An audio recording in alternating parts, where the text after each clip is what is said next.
बेलपत्र चढ़ाना, जल चढ़ाना, इसका भी एक नियम होता है कि शंकर जी पे शिवलिंग पर जल कहाँ चढ़ाया जाता है। सबसे पहला जल अगर शंकर जी को चढ़ाने जा रहे हो तो शंकर जी के जो चरण है, जहां से पानी नीचे गिरता है, उसके सीधे वाले भाग पर, अपने हाथ का सीधा भाग, वहां जल चढ़ाओ। फिर जहां लेफ्ट भाग है वहां जल चढ़ाओ।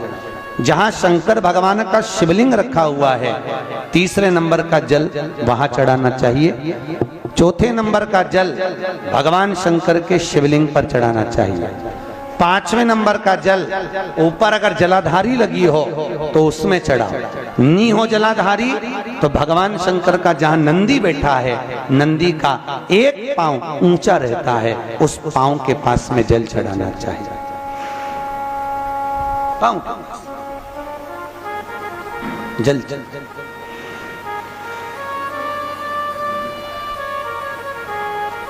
चरण के पास में। ऐसे 5 स्थान दिए हैं जल चढ़ाने के लिए। शिव जी का स्नान कितनी चीजों से होता है? 5 चीजों से। पंचामृत, दूध, बोलते जाओ, दही, फिर घी, शहद, फिर शक्कर। ये 5 चीजों का प्रमाण क्या है? शास्त्र कहता है दूध चढ़ाने से घर में संतान की वृद्धि होती है। दही चढ़ाने से भगवान शिव के, अगर शिवलिंग पर हम दही चढ़ाते हैं, उससे परिवार में प्रेम बढ़ता है। क्या बढ़ता है? प्रेम। फिर घी चढ़ाने से हमारे घर से रोग दूर होता है।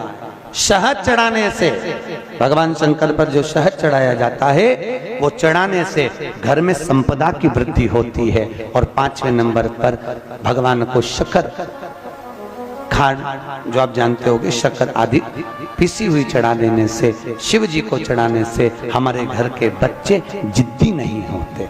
क्यों कहते हैं?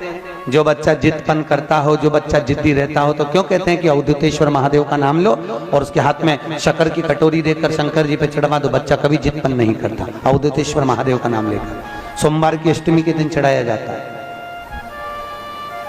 सोमवार की अष्टमी को अवधूतेश्वर का नाम लेकर।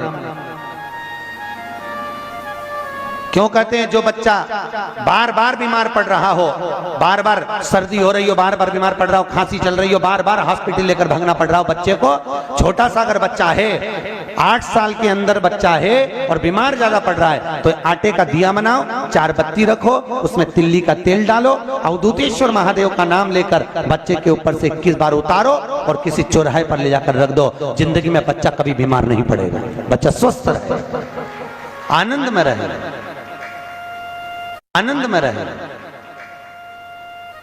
स्वस्थ की मूल। और वैसे भी प्रथम सुख, अरे बोलो तो, निरोगी काया। घर का प्रथम सुख निरोगी काया। व्यक्ति अगर धन की मूलता नहीं है, साफ पैसा अपनी जगह पर है, फिर निवेदन करता हूं, धन अपनी जगह पर पड़ा है, सबसे पहला है परिवार में सब स्वस्थ रहें, सर्वे भवन्तु सुखी।